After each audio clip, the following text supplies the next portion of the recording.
This is the English news program on Azərbaycan Televiziya. I am your presenter, Mihin Hacıyeva.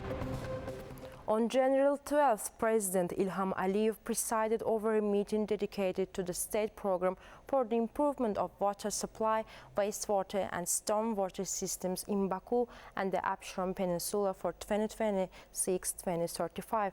The head of state delivered a speech at the meeting.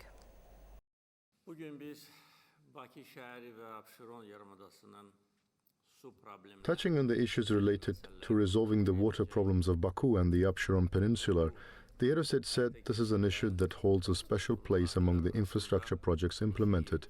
Dwelling on large-scale infrastructure projects implemented in our country in recent years, both in Baku and in all regions, President İlham added that almost all of the key infrastructure problems have been resolved. Several regional development programs have been adopted over the past 20 years. Each program covered a 5-year period, and all of the programs have been successfully implemented. As a result, we have resolved the main infrastructure problems.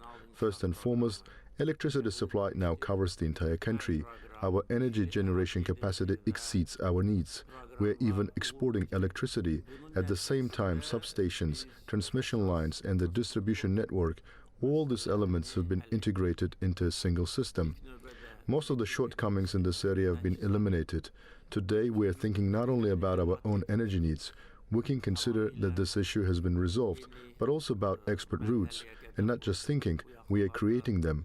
In a few years, Azerbaijan will be exporting electricity to world markets at the same level as it is currently exporting oil and gas and contributing to the energy security of a number of countries, underlined the head of state, saying today 96% of the population is supplied with natural gas. This is an issue that occupies a special place among the infrastructure projects carried out over the past 20 years. The head of state noted that today more than 10 countries in the world are purchasing Azerbaijani natural gas and enhancing their energy security. Touching on the drinking water and irrigation projects, the head of state said that this issue had always been in the spotlight as well. The people of Azerbaijan remember quite well that this was one of the biggest concerns in the past. These issues have also gradually been resolved. Today, drinking water and sewage projects have been implemented in most of our cities, and this process is still ongoing.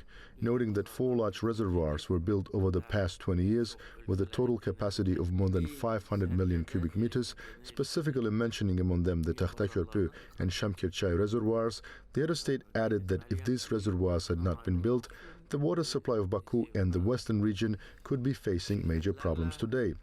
The Tahtakörpü reservoir allowed us to collect the waters of the Samur River into the Ceyranbatan reservoir and stockpile a reserve there. This also included a complete overhaul of the Ceyranbatan reservoir. A cutting-edge complex of treatment facilities has been built. Stressing that unfortunately the drinking water problems of Baku and the Abşeron Peninsula have been serious for many years, some work has been done in this direction. However, the time has come to adopt a large-scale and comprehensive state program. The head of state said this program will cover the city of Baku, its settlements, the city of Sumgayit, and Abşeron district. The preparation process began some time ago, and the program is now almost ready. As mentioned, the primary goal of this program is to provide Baku and the Abşeron Peninsula with sustainable drinking water. The program must be implemented by 2035, which in itself shows how large-scale it is, as time is needed to implement it in full. Financial sources for its implementation have been identified. It will be financed from 2 sources, the state budget and foreign loans. The reforms carried out in this sector in recent years have significantly reduced our foreign debt. Today, Azerbaijan is one of the world's leading countries in terms of the ratio of foreign debt to GDP, which stands at just over 6%. This allows us to apply for additional foreign loans, especially considering that leading international financial institutions are approaching us themselves.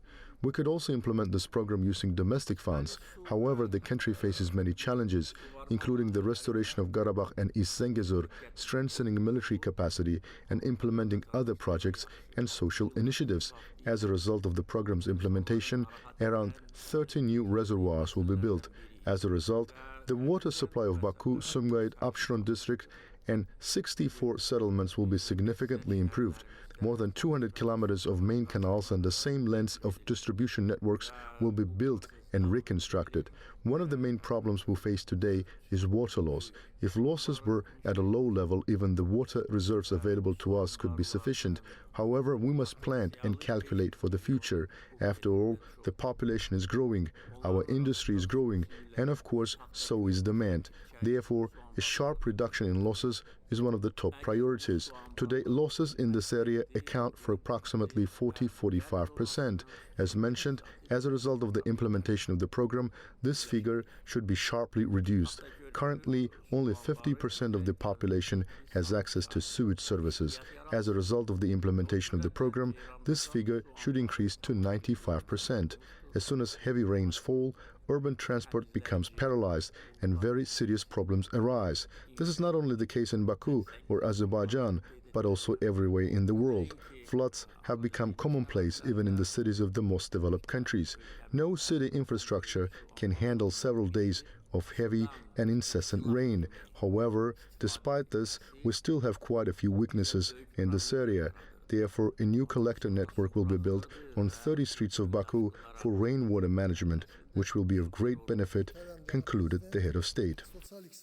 Subsequently, Deputy Prime Minister Shahin Mustafayev and Chairman of the Azerbaijan State Water Resources Agency, Zaur Mikhailov, informed President İlham Aliyev about the progress achieved so far and the upcoming measures planned under the program.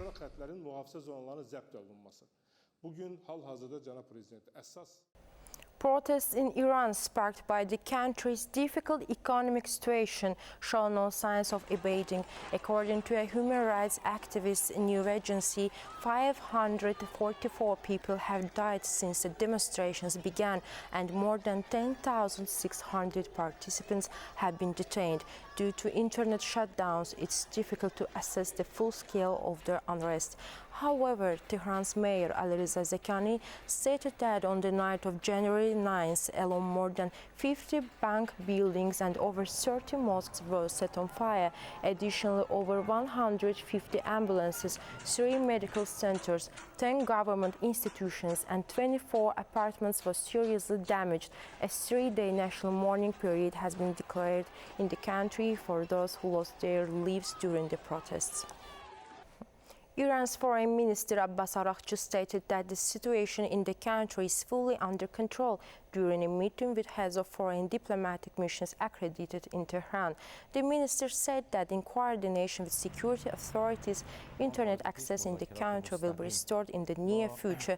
Abbas Araghchi emphasized that official Tehran doesn't accept any outside interference and is willing to engage in negotiations solely on the basis of mutual respect.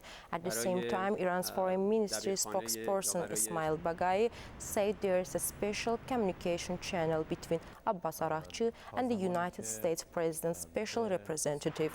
According to him, messages are exchanged through this channel when necessary. From January 12 to 16, unusable ammunition will be disposed of near the Pirakeshkul training ground, as well as in the Aldarin district, the Minister of Defense has announced. The minister urged the public not to panic over the sounds of explosions, emphasizing that there is no cause for concern. A total of 25 anti-tank mines, 152 anti-personnel mines and 636 items of unexploded ordnance were discovered and neutralized in Azerbaijan's liberated territories over the past week. According to the Azerbaijan National Agency for Mine Action, more than 875 hectares of land were cleared of mines and unexploded ordnances. The operations were carried out by ANAMA in cooperation with the state bodies and private companies. That was all for today. Thank you for being with us. Goodbye.